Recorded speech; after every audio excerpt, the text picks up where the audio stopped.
নমস্কাৰ প্ৰিয় দৰ্শকসকল, আহকচোন আজি আমি মেথন চাপৰিলৈ যাওঁ। এয়া আমি ফুলবাৰী খগৰপুৰ ভিতৰীপাম পথেৰে মেথন চাপৰিলৈ গৈ আছোঁ। দোলহা তিনিআলিৰ পৰা আহিলে এই ৰুটটো পোৱা যায়। বাটত আমি এনেধৰণে চাহ গছৰ বাগান দেখিছিলোঁ। বহুত মানুহে ইয়াত চাহৰ খেতি কৰে।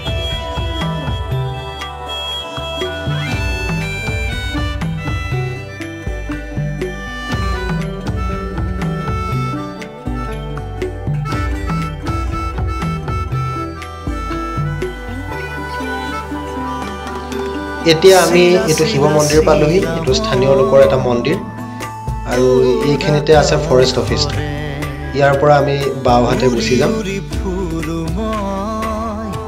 এইটো আমি আহি ফৰেষ্ট অফিচ পাই গ'লোহি। এতিয়া আমি বাওঁ কাষে যাম। এতিয়া আমি ভিতৰীপাম পালোহি। ভিতৰীপামৰ পৰা আমি এনেধৰণে আগলৈ গৈ থাকিব লাগিব। আগলৈ গৈ থকাৰ পিছতেই আমি আকৌ এটা তিনিআলি পামগৈ। তাতে এজোপা গছ পাম, এখন স্কুল পাম। কিছু দূৰ আহিয়েই আমি এই গছজোপা পামহি আৰু ওচৰতে এখন স্কুল আছে। স্কুলৰ পৰা দুটা দিশত যাব পাৰি। আমি এতিয়া বাওঁ দিশে যাম।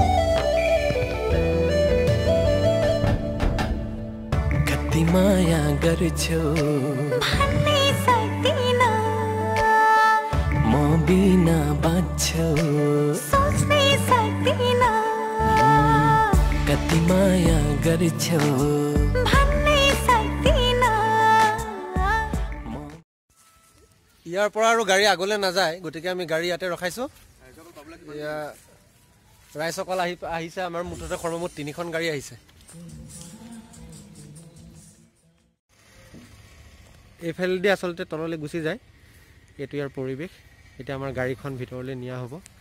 আহি পেলাই আপোনালোকে এই এলেকাটো পাবহি। ইয়াতে দুটা সমাধিস্থল আছে। এয়া আমি পাই গ'লোহি মেথন চাপৰি, আৰু মেথন চাপৰিত এতিয়া আৰম্ভ হ'ব। আমি যাবলৈ আৰম্ভ কৰিম আগলৈ। এই দৃশ্যবোৰ চাওকচোন, বৰ ধুনীয়া ঠাই।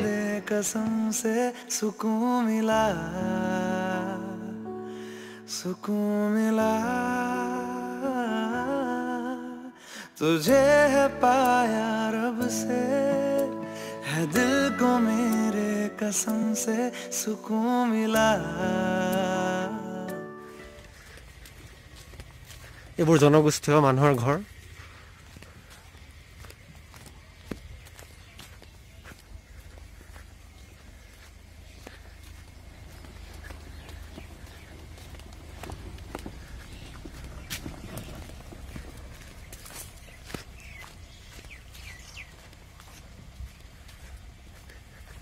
এটা হাতীৰ কাৰণে এইবোৰ দিয়া হৈছে তাৰ।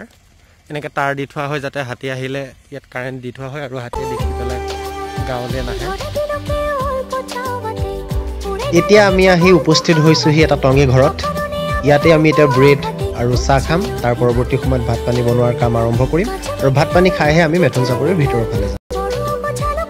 দৰ্শকসকল, আপোনালোকো যদি কেতিয়াবা মেথন চাপৰিলৈ আহে, তেতিয়াহ'লে এই ঠাইটুকুৰাতে আপোনালোকে খাবৰ কাৰণে যা যোগাৰ কৰিব পাৰিব। 13, 14, 15।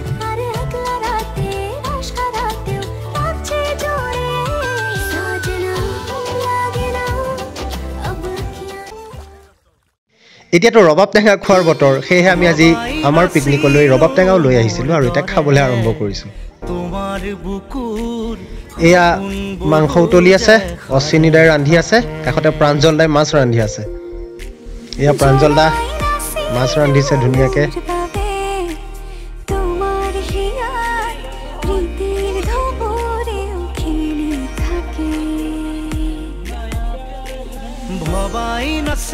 আমাৰ ভাত খাবৰ হৈ গ'ল। এয়া ভাত বিলাই আছে বাইদেৱে। ভাত খাওঁ, ভাত খাই আপোনালোকক আকৌ লগ পাম।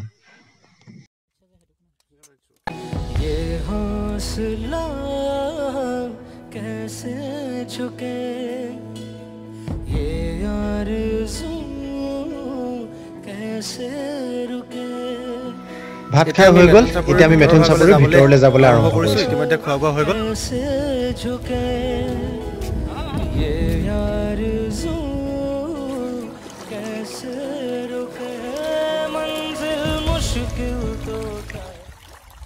से लिखी हुई मेरी तकदीर है,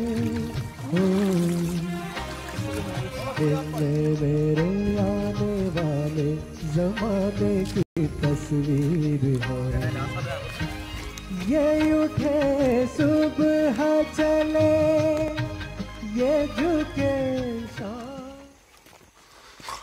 এয়া আমি মেথন চাপৰি পাই গলোহি ইয়াৰ পৰা মেথন চাপৰিৰ মূল অংশ আৰম্ভ হৈছে মন উৰি গুচি যায় কি জানো পায়ু হেৰুৱাই মন এয়াই হৈছে মেথন চাপৰিৰ এই চেগুন গছবোৰে ইয়াৰ পৰিৱেশটো ইমানেই ধুনীয়া কৰি ৰাখিছে আপোনালোকে যদি আহে বৰ ভাল পাব বহুত ধুনীয়া ঠাই বহুত সুন্দৰ ঠাই ইয়ালৈ বহুত পৰ্যটক আহিবলৈ আৰম্ভ কৰিছে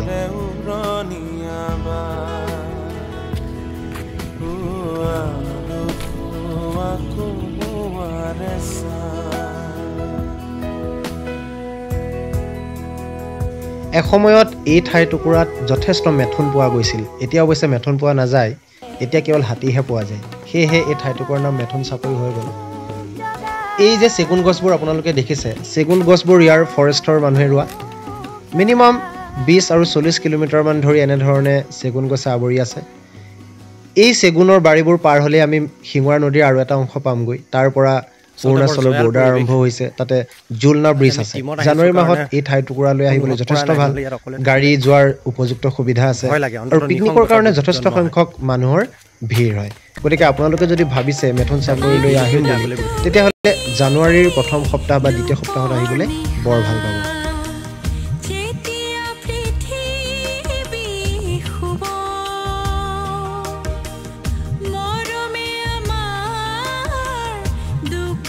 হয়তো হাতী থাকিব পাৰে সেয়েহে আমি অতি সাৱধানে আগলৈ যাবলগীয়া হৈছে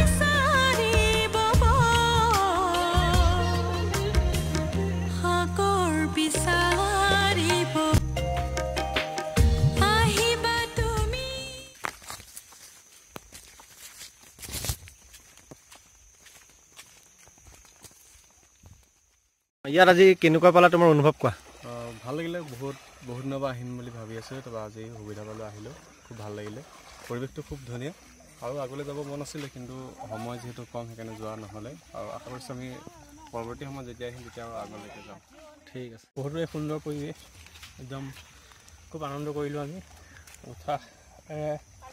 ওপৰত উঠি গ'লোঁ ওপৰত অলপ গ'লোঁ গোটেইখিনি লগ হৈ পেলাই তো ভালেই লাগিলে প্ৰাঞ্জলে ক'ব প্ৰাঞ্জলে হাঁচ বৰ্তমান প্ৰাঞ্জলদাৰ অনুভৱ কওক ভাল লাগিছে আৰু আগলৈ যাম বুলি ভাবিছিলোঁ কিন্তু যাব নোৱাৰিলোঁ নেক্সট টাইম যাতে ভাবিছোঁ আৰু আগলৈকে যাব পৰা হেংগি ব্ৰিজখনো চাম ঠিক আছে আৰু আপুনি কওক আপোনাৰ অনুভৱ কেনেকুৱা খুব ভাল লাগিলে আহি পেলাই খুব ফূৰ্তি কৰিলোঁ যথেষ্টখিনি আমি হাবিৰ মাজলৈ আগবাঢ়ি গ'লোঁ আৰু পিছত আহিলে আৰু অকণমান আগবাঢ়ি যাম খুব ভাল লাগিল অৱশেষত আমাৰ যাত্ৰাৰ ইমানতে অন্ত পৰিল এতিয়া আমি সকলো নিজৰ ঘৰা ঘৰি যামগৈ আপোনালোকো আহিবচোন